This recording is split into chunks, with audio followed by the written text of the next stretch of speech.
बसून ते आपल्या आत्म्याची प्राप्ती करून घेण्यामध्ये काय खरं हित आहे. आणि त्या हिताचा जो उपदेश देतात ते कोण आहेत? हितोपदेशी आहे. असा हिताचा उपदेश कोण करू शकतात?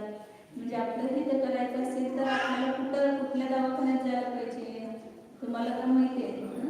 कुठला रोग झाला असेल तर त्या दवाखान्यात जातो, जिथं औषध मिळते त्या दवाखान्यात. हाड मोडला असेल तर कुठं जाणार? ऑर्थोपेडिकला. डोळे खराब झाले असतील तर आय स्पेशालिस्टकडे जाणार.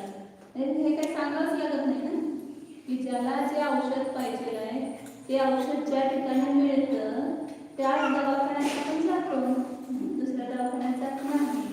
तसं आता इथं की आपल्याला कोणता रोग झालेला आहे ते रोग बरा करण्याचं औषध कुणाजवळ आहे? आपल्याला दुःखरूपी रोग झालेला आहे, कर्मबंधनरूपी रोग झालेला आहे. मग त्याचं औषध कुणाच्या दवाखान्यात मिळणार? तर ज्यांनी ह्या रोगाला रहित झालेले आहेत, असे जे वितराग सर्वज्ञ आहेत त्यांच्या दवाखान्यामध्ये हे आपल्याला हिताचं औषध मिळणार आहे, हिताचा उपदेश मिळणार आहे. त्याचा उपदेश तेच खरं काय आहे? आपल्याला औषध आहे. म्हणून सांगतात की जे सर्वज्ञ वितराग हे पक्क अगदी व्हायला पाहिजे. आज नाही उद्या नाही मेलो तरी सुद्धा वितराग सर्वज्ञांना सोडून किती माझं सगळं नावाटवं झालं, सगळं आपलं विध्वंस झाला तरी सुद्धा मी जे रागेपेशी देव आहेत त्यांना कधीही नमस्कार करणार नाही. तर ते चांगलं व्हावं म्हणून कोणतं काहीतरी मंत्र देतात, कोणतं काहीतरी सांगतात, त्या देवांचं करा म्हणजे तुमचं बरं होईल असं सांगितलं की लगेच आपली श्रद्धा काय होते? चला आता तरी बघूया, पुढचं पुढे बघायला, आता तरी आपलं हे त्याच्यामुळे बरं होईल म्हणून ते मंत्र सिद्धी हे काय जे असं ते आधी देवाचं सुद्धा करायला जातो. संसार किती पण दुःख येऊ देत, वितराग सर्वज्ञांना सोडून दुसरं कोणी आपल्याला जगामध्ये शरण नाही, आपल्याला हिताचा मार्ग दाखवणारे नाही. म्हणून त्यांनाच नमस्कार करायचे, त्यांचीच आराधना करायची आणि कोणाची आराधना करायची नाही. तर बघा आम्ही आयुष्यभर देवांची आराधना केली, आम्हाला काहीच मिळालं नाही, तरी आमच्या पद्धती दुःखच आहे. म्हणून मग ते सोडायचं आणि दुसऱ्या देवाच्या पाठीमागे लागायचं. तर ही आपली काय अंतरंगामध्ये तत्व न समजल्यामुळे ही ध्यान देव भ्रम आहे. वास्तविक कोणताही देव कोणी आपल्याला काही देत नाही, हे भगवान सुद्धा आपल्याला काही देत नाहीत वास्तविक, परंतु त्यांची आराधना केल्यामुळे आपले परिणाम उज्ज्वल होतात आणि त्या उज्ज्वल परिणाम झाल्यामुळं आपल्याला पुण्य मिळतं किंवा विशुद्धता वाढल्यामुळे आपल्याला पुण्य मिळतं आणि त्या पुण्याचा उदय आला की आपलं म्हणजे सगळे अनुकूलता मिळते आपल्याला. म्हणून वास्तविक या जगामध्ये कोणी देणारा घेणारा नाही, परंतु वितराग भगवंतांना का मानायचं मग? तर तो ते सुखाचा मार्ग दाखवतात आणि म्हणून त्यांची आराधना करायची आहे. त्यांचं स्वरूप जाणल्यानंतर त्यांनी ज्या मार्गाने गेले त्या मार्गाने आपण गेलो तर आपल्याला सुद्धा काय होणार? सुखाचा मार्ग मिळणार आहे. आपण बघतो की त्या व्यवहारातून एखादा डॉक्टर व्हायचं असेल तर आपण कुणाचा आदर्श ठेवतो? जो मोठा डॉक्टर असेल किंवा कोणी आत्ताच हे झाले आणि चांगली प्रसिद्धी मिळाली त्यांना, तर आपण त्यांचं डोळ्यासमोर ठेवतो. त्यांनी जे काय केलं असेल, तुम्ही काय केलं आपली प्रसिद्धी होण्यासाठी किंवा एवढं चांगलं डॉक्टर होण्यासाठी, तर त्या मार्गाचा मी पण अवलंब केला तर मला सुद्धा ते मिळेल. म्हणून ज्याने सुख मिळवलेलं आहे त्या सुखात त्या मार्गावर आपण गेलो तर आपल्याला सुद्धा नेमानं सुखाची प्राप्ती होणार. म्हणून त्याच वितराग सर्वज्ञ आणि हितोपदेशी अशा भगवंतांचं नामस्मरण करून त्यांची आराधना करायची. आणि म्हणून मंगलाचरणामध्ये इथं पहिल्यांदा त्यांना नमस्कार करून काय म्हणतात की ही जैन सिद्धांत प्रवेशिका, प्रवेशिका नंतर तिथं संधी विच्छेद झाला इयम, इयम म्हणजे ही प्रवेशिकेयम झालं नाही. थोडं तुम्हाला संस्कृत वगैरे असेल शाळेमध्ये किंवा मराठीमध्ये सुद्धा ह्या संधी येतात. प्रवेशिका इयम असं शब्द येतो. ही प्रवेशिका विरचते माझ्याकडून रचली जाते, म्हणजे मी रचतो. कशासाठी रचतात ही जैन सिद्धांत प्रवेशिका? स्वल्प ध्यान हिताय. आपल्यासारखे मंदबुद्धी जीव ह्या वर्तमान काळामध्ये खूप दिसत आहे. संस्कृत शिकायचं कंटाळा आहे, मला प्राकृत शिकायचं कंटाळा आहे. मग पूर्वीचे प्राकृत आणि संस्कृत ग्रंथ आपल्याला कळणार कसे? समजत नाही.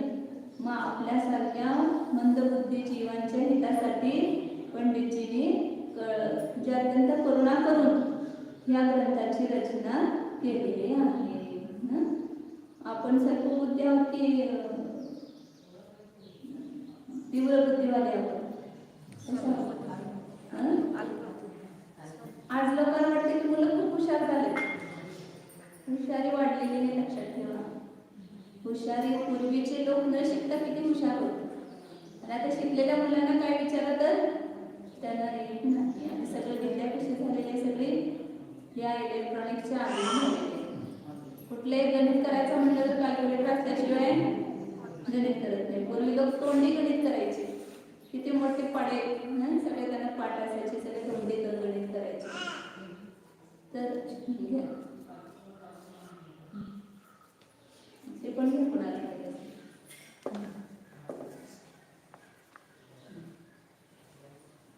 तर म्हणून लक्षात ठेवा की सगळे आपण स्वल्पबुद्धी आहोत आणि आपल्यासाठी हे जैन सिद्धांत प्रवेशिका घेतलेले. एक एक प्रश्न सगळा अगदी त्याचं पाठ आणि करायचं, चिंतन मनन करून आपल्या जीवनामध्ये उतरायचं आहे.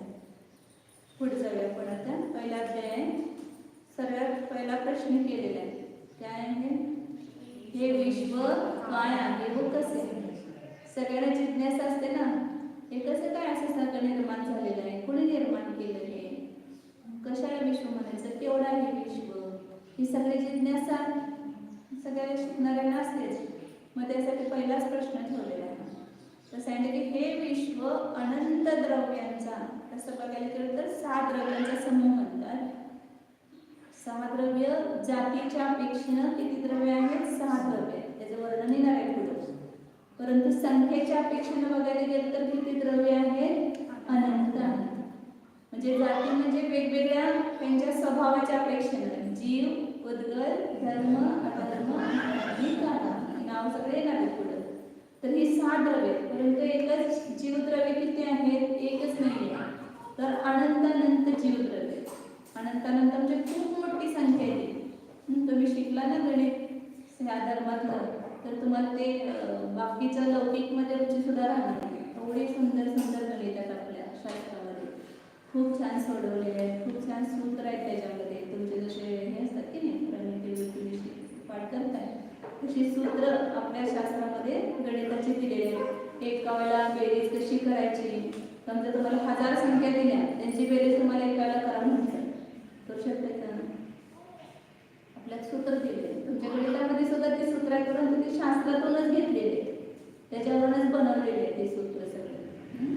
शेवटच्या संख्येचे पहिल्या संख्येची काय करायची? बेरीज करायची, त्याच्या अर्ध करायचं, 2 भागायचं आणि किती संख्या त्याला गुणायचं. तुमचे समान वृद्धीनं वाढलेल्या संख्या, आता 1, 2, 1 अधिक 2 अधिक 3 अधिक 4 अधिक 5 अधिक 6 अधिक असं 100 पर्यंत म्हटलं मी बेरीज करा, तर किती वेळ लागणार आपल्याला? 1 अधिक 2 3, 3 अधिक 3 6, 6 अधिक 4 15 असं करणार का? नाही सांगितलं. 100 अधिक 1 करायचं, किती झाले? 100. त्याला भागिले 2 गुणिले 100, तर किती झालं तिथं?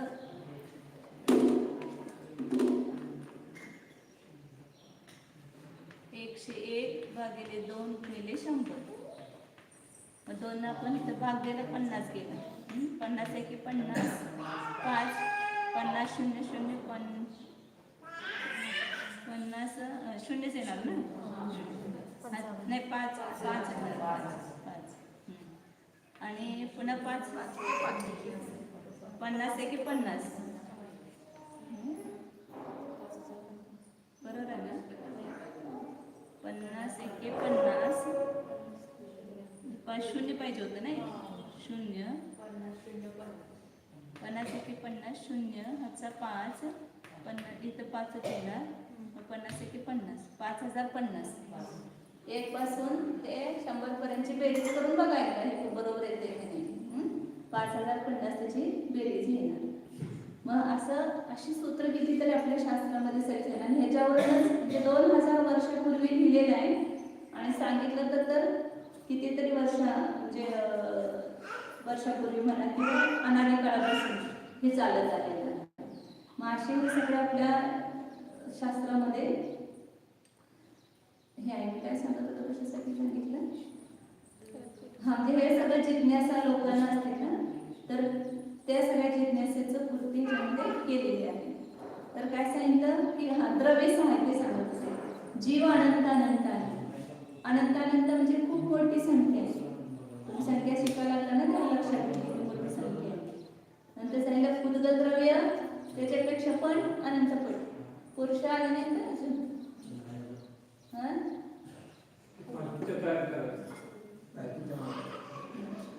अनंत अनंत कोण आहे? कुदगल द्रव्य. धर्म अधर्म आकाश आणि आकाश तीन द्रव्य कसे आहेत? एक एकच आहे. आणि कालद्रव्य असं हे सगळं येणार आहे पुढे. सांगायचं एवढंच होतं की संख्या बघितली तर अनंत अनंत होते आणि त्याची जाती बघितली तर किती आहे? 6. म्हणून 6 द्रव्यांच्या समूहाला विश्व म्हणतात असं म्हटलं तरी चालतंय. एकाला पण 6 द्रव्यांचे समूह किंवा अनंत अनंत द्रव्यांचा समूह संख्येच्या अपेक्षेने म्हटलं तरी चालतं. हे विश्व म्हणजे काय आहे? तर आज तुम्ही सायन्स मध्ये किंवा तुमच्या भूगोलमध्ये विश्व कशाला म्हणताय? विश्वाचा नकाशा आहे ना असा तुमचा, तो एकसारखा बदलत गेलेला आहे, वाढत गेला ना तो. जसं त्यांना शोध लागतील तसं विश्वाचा नकाशा बदलत जातो. परंतु जिनेंद्र भगवंताने अनादी काळापासून जो विश्वाचा नकाशा सांगितलेला आहे तोच आज पण आहे, तोच पुढे अनंत काळापर्यंत राहणार आहे. कारण का हे लोक जेवढं दृष्टीने दिसेल तेवढंच म्हणतात, जे लौकिक विद्या शिकतात. परंतु हे जे आपण हा नकाशा आहे ना, हा लोकाचा नकाशा आहे आणि ह्याच्या बाहेर पण अजून विश्व आहे. लोक आणि अलोक मिळून सगळं विश्व आहे. आकाश पूर्ण अनंत आहे ना, अनंत आहे. तर हे सगळं विश्व खूप मोठं आहे. आज आपण ज्याला विश्व म्हणतो ते कुठं आहे? इथं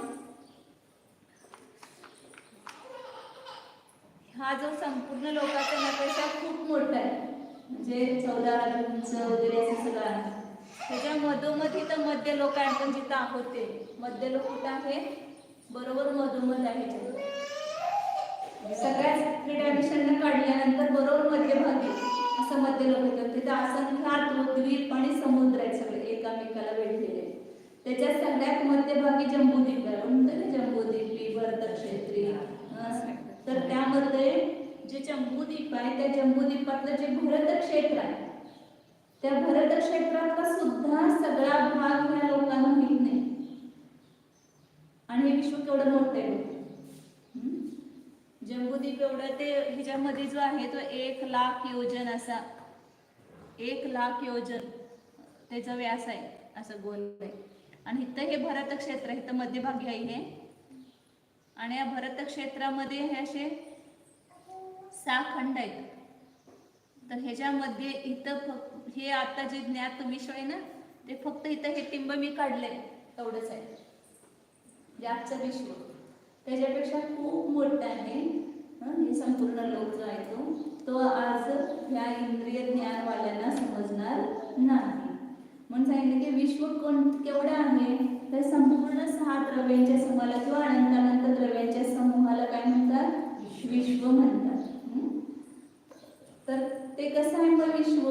पहिला व्याख्या झाली विश्वाची की 6 द्रव्यांच्या समूहाला, आणि संख्येच्या अपेक्षेने कशाला म्हणायचं? अनंत अनंत द्रव्यांच्या समूहाला विश्व म्हणतात. विश्व म्हणजे जग. विश्वाला जग म्हणा, तुम्ही काय वन म्हणा, ते काय शब्द असतात सृष्टी म्हणा, सगळं त्याचे पर्यायाचे शब्द आहेत. तर हे विश्व कोणी निर्माण केलं? प्रश्न येतो ना. ह्याची निर्मिती कोणी केली? कोण ईश्वर आहे का याची निर्मिती करणारा? ब्रह्माने केली, कोण म्हणते ईश्वराने केली, कोण म्हणतात आणखी कशी झाली निर्मिती. तर हे विश्व अनादी काळापासून आहे. म्हणजे अनादी काळ म्हणजे कशाला म्हणायचं? ज्याला स्टार्ट नाही, ते सुरुवातच नाही. किती पाठीमाग गेलं तर आहेच ते विश्व. आपण किती पाठीमाग गेलं तरी सुद्धा त्याचं अस्तित्व आहेच हे विश्वाचं. म्हणून ते अनादी काळापासून आहे. कधी किती काळापर्यंत राहणार आहे? तर अनंत काळाचा शेवट पण कधी नाही.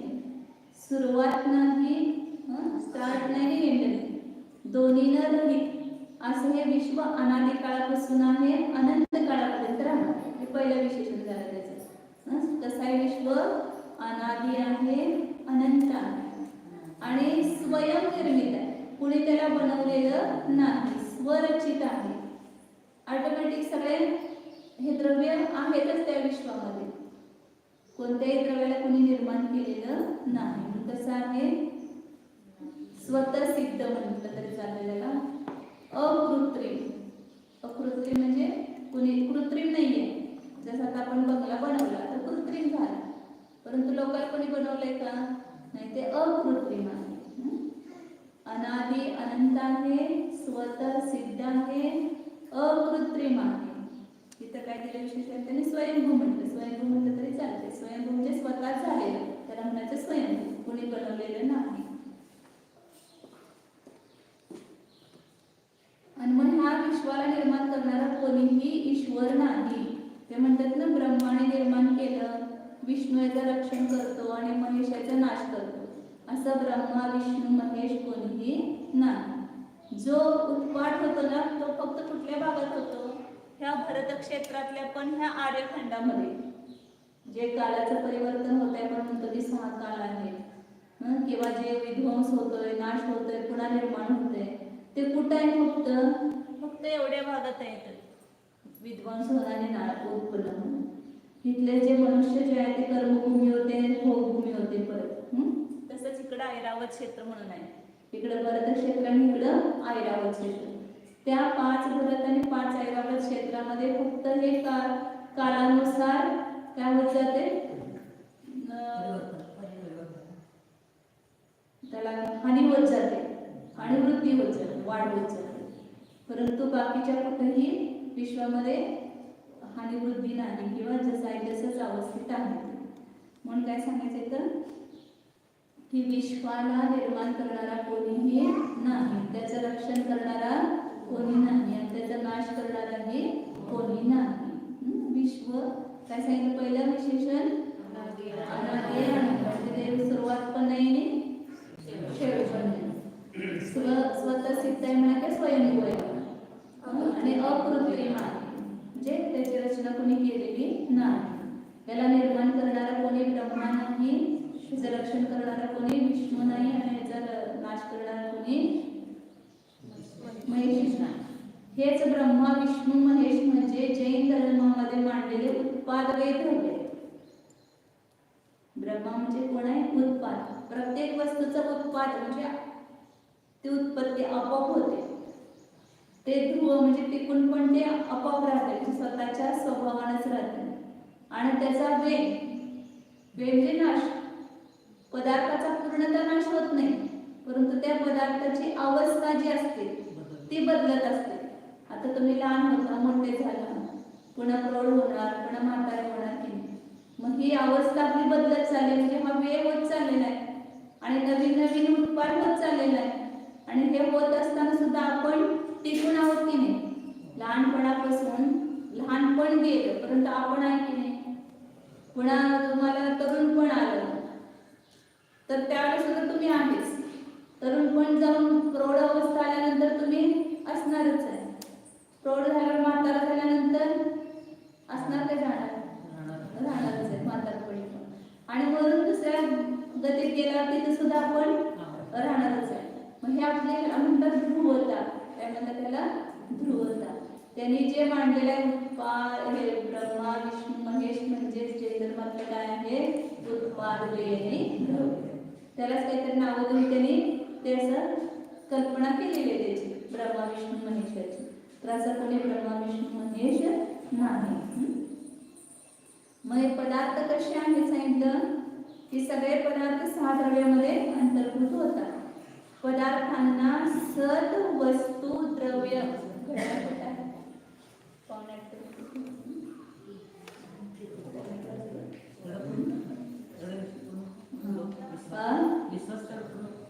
पदार्थांना सद वस्तू द्रव्य अशी ही नावे आहेत. अनंत द्रव्यांच्या समूहाला म्हणा किंवा अनंत पदार्थांच्या समूहाला म्हणा, अनंत वस्तूंच्या समूहाला म्हणा. पदार्थाला काय काय नाव आहे? पदार्थ, द्रव्य, वस्तू, त्याला सत्ता म्हणतात. ही सगळी त्याची नाव आहेत. कशाची? द्रव्याची, पदार्थाची. अनंत द्रव्यांचा समूह विश्व म्हणा किंवा अनंत पदार्थांचा समूह विश्व म्हणा किंवा अनंत वस्तूंचा समूह विश्व म्हणा, तर एकच आहे. आता हे नावं कशी पडली ते पुढे आपल्या लक्षात येईल. पुढे जे आपण सामान्य गुण शिकणार आहोत त्याच्यावरून लक्षात येईल. मग ही विश्वाची संकल्पना ही कल्पित नाहीये, वास्तविक असंच आहे. कारण सर्वज्ञ भगवंतांच्या ज्ञानामध्ये पूर्ण लोक झळकलेला आहे. मग या लोकामध्ये सगळं काय आहे? तर स्वर्ग आहे, तर मध्य लोकामध्ये मनुष्य किड्यांचे आहे, तिथे खाली नरगती आहे, चारी गती मध्ये हा जीव भटकतो नाही. तर या लोकांमध्ये हे सगळे चार गती विभगलेल्या आहेत. आता पुढे मग हा प्रश्न होतो की विश्व जर अनंत द्रव्यांचा समूह आहे तर द्रव्य म्हणजे काय, पदार्थ म्हणजे काय, हे सुद्धा माहित नाही ना समजा आपल्याला. जी आपली द्रव्याची किंवा पदार्थाची कल्पना आहे ती सुद्धा कशी आहे? चुकीची कल्पना आहे. तर ते वास्तविक द्रव्याचं स्वरूप काय आहे ते पुढे सांगता येईल. काय करायचं? परत वेळ होईल.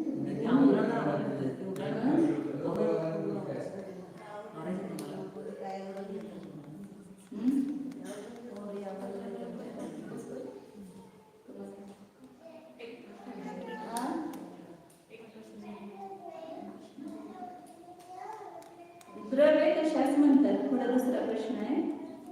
गुणांच्या समूहाला द्रव्य म्हणतात. हे पाठ करायचे प्रश्न सगळे. अगदी कुठं झोपे सुद्धा विचारलं तर आपल्याला सांगता आलं पाहिजे.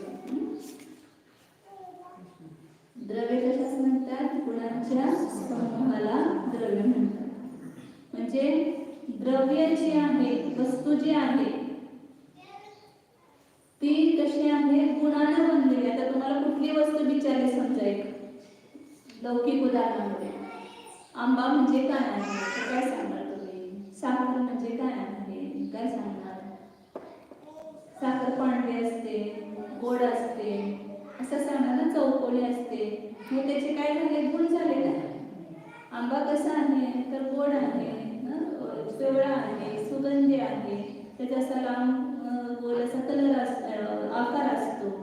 म्हणजे हे त्याचे गुण म्हणजेच आंबा सांगणार ना. ते गुण सोडून आंबा काय वस्तू आहे का? तसं ते आंबा म्हणजे पण एक वस्तू. म्हणजे आता ते आपण तुम्ही शिकल्यानंतर कळेल ते सुद्धा एक वस्तू नाहीये, अनेक वस्तूंचा समूह आहे आणि परमाणूंचा समूह आहे.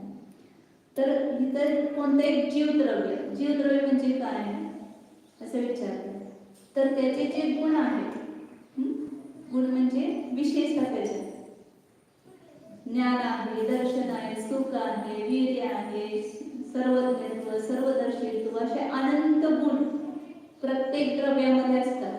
आणि त्या अनंत गुणांच्या समूहालाच काय म्हणतात? द्रव्य म्हणतात. अनंत द्रव्यांच्या समूहाला काय म्हटलं? विश्व. आणि अनंत गुणांच्या समूहाला काय म्हणतात? द्रव्य. द्रव्य म्हणजे एक स्वतंत्र झालं ते. प्रत्येकाला सेपरेट. जसं आपण एक आहे तर आपण एक द्रव्य. पुद्गल परमाणू आहे तो एक द्रव्य. प्रत्येक जीव एक द्रव्य. आणि हे प्रत्येक एक द्रव्य म्हणजे काय आहे? तर गुणांचा पुंज आहे, गुणांचा समूह आहे. गुणांच्या समूहाला सोडून द्रव्य नाही. आपल्याला काय वाटतंय की माझ्यामध्ये काही गुण नाहीये. आता एखादा कोणी हुशार आहे विद्यार्थी, त्याचा तो प्रामाणिक आहे, परोपकारी करणार आहे, तर त्याच्यात किती गुण भरले आणि माझ्यामध्ये काही गुण नाही असंच वाटतं की आपल्याला. किंवा माझ्यामध्ये गुण आहेत त्या दुसऱ्यामध्ये काही गुण नाही. तर आपण जे या लौकिकामध्ये गुण म्हणतो त्याला इथं गुण म्हटले नाहीये. तर प्रत्येक वस्तू जगातली जी आहे ती गुणानं भरलेलीच आहे. गुण नाहीत अशी वस्तू जगामध्ये नाही. म्हणून गुणांचा समूह म्हणजेच काय आहे? द्रव्य आहे. मग आपण पण एक द्रव्य आहे. मग आपल्यामध्ये गुण आहेत की नाही? किती गुण आहेत? अनंत गुण आहेत. ज्ञान कुठून यायला लागले सांगा बरं? कुठून येते ज्ञान? माझ्यातून तुमच्यात यायला लागले तर तुमच्यातून तुमच्यात यायला लागले. तुम्ही स्वतः समजायला लागलाय ना. समजण्याची कॅपॅसिटी तुमच्यामध्ये आहे. म्हणजे कॅपॅसिटी म्हणजेच तो गुण झाला. प्राप्त झाल्यानंतर तुम्हाला आनंद झाला, तो कुठून आला आनंद? आपल्या ह्या आत्म्यामध्ये भरलेले आहेत ते सगळे गुण. आनंद पण आपल्यामध्येच आहे, ज्ञान पण आपल्यामध्येच आहे, चारित्र्य पण आपल्यामध्येच आहे, शक्ती जी आहे आपण हे सगळे करण्यासाठी उपयोग करतो ती सुद्धा आपल्यामध्येच आहे. अशा एक नाही दोन नाही अनंत गुण आपल्यामध्ये भरलेले आहेत. म्हणजे हा खाली नाही, खरोखर द्रव्य समजल्यानंतर आपल्याला इतका आनंद व्हायला पाहिजे की मी असं आहे, माझ्यामध्ये एवढे गुण आहेत, मग मला काही पराधीन राहण्याची गरजच नाहीये. तर माझ्यामध्ये जर एवढे गुण आहेत तर मला कुणाकडे हात पसरण्याची गरज आहे? मला जरा ज्ञान द्या. आज जे केवळ ज्ञानी झाले त्यांनी कुणाकडे मागून झालेत का? त्यांनी स्वतः आपल्यामध्ये तपस्या केली, आराधना केली आणि आपल्या आत्म्यामध्ये असणारे गुण त्यांनी विकसित केले. इथं आपण हित करायचं म्हणजे काय करायचं? आपल्या गुणांचा विकास करणं, आपले गुण प्रगट करणं म्हणजेच आपलं हित आहे. आज आपल्यामध्ये गुण असताना सुद्धा ते काय झालेले आहेत? गंजलेले आहेत. घरात लोखंड ठेवतो ते काय होते? गंजून जाते ना. मग त्याला तेल वगैरे लावून हे केलं की हे होते. पितळेचं भांड असते ते सुद्धा कसं होतं? मळकट होतं. मग तुम्ही पितांबर लावून काय करता? त्याला चकचकीत करता. मग ती चकचकपणा बाहेर ना आला काय त्याच्यामध्ये होता ना, त्याच्यातलंच विकसित झाला ना. तसं इथं जे काय आपण ज्ञान वाढवायचं आपण म्हणतो तर ते ज्ञान बाहेरून येत नाही वाढवायचं, ते आपल्यामध्ये आहे. ते ज्ञानाची आपण आराधना ज्यावेळेला करतो त्यावेळेला तो ज्ञान गुण काय होतो? विकसित होतो. आनंद पण कुठून मिळणार आपल्याला? आतूनच मिळणार. तुम्ही लाख करोड बाहेर उपाय करा, बाहेरून सुख कधी मिळणार नाही. सुख कुठं आहे? आपल्यामध्येच आहे. अशा अनंत गुणांचा खजिना प्रत्येक द्रव्यामध्ये भरलेला आहे. मग मी पण एक द्रव्य, तर माझ्यामध्ये सुद्धा अनंत गुण आहेत. आणि द्रव्य म्हणजे इतर अजून ते सांगितलं नाही, दुसरे एक व्याख्या याच्यामध्ये द्रव्यामध्ये.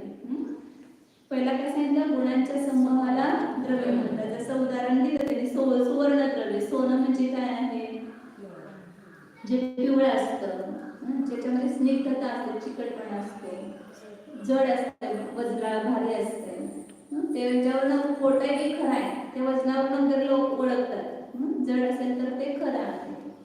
आणि अनेक गुण त्याचे सोनेपणा आहे. तर अशा गुणांचा समूह म्हणजेच काय आहे? सोनं आहे. कुठली पण वस्तू घ्या, गुणांच्या समूहालाच काय म्हणतो आपण? ती वस्तू म्हणतात. तसं प्रत्येक द्रव्य जे आहे त्याचे गुण आता पुढे सांगू कुणाचे कोणते गुण आहेत ते. त्या गुणांचा समूह म्हणजेच काय आहे? ते द्रव्य आहे. उद्या विषय दुसरी आज पर्यंत सांगतो.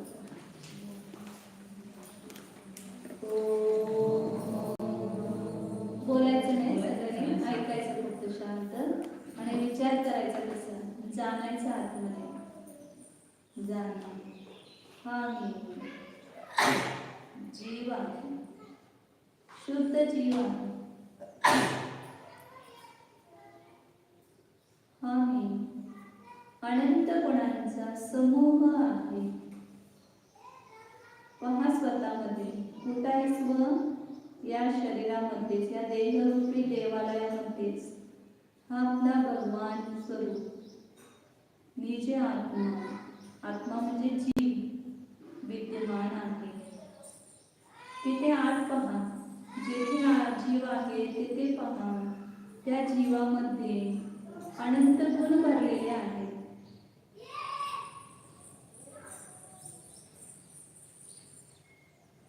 म्हणजेच मी अनंत गुणांनी परिपूर्ण आहे.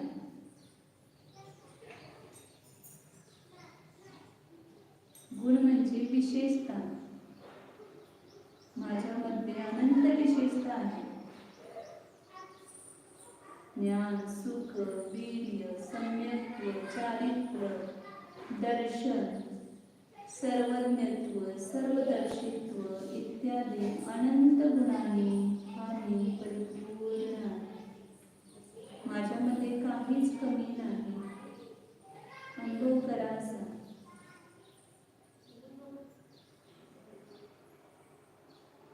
बाहेरची अनुकूलता प्रतिकूलता या माझ्या ध्रुव स्वरूपामध्ये नाही. माझ्या स्वरूपामध्ये तर गुण आहे.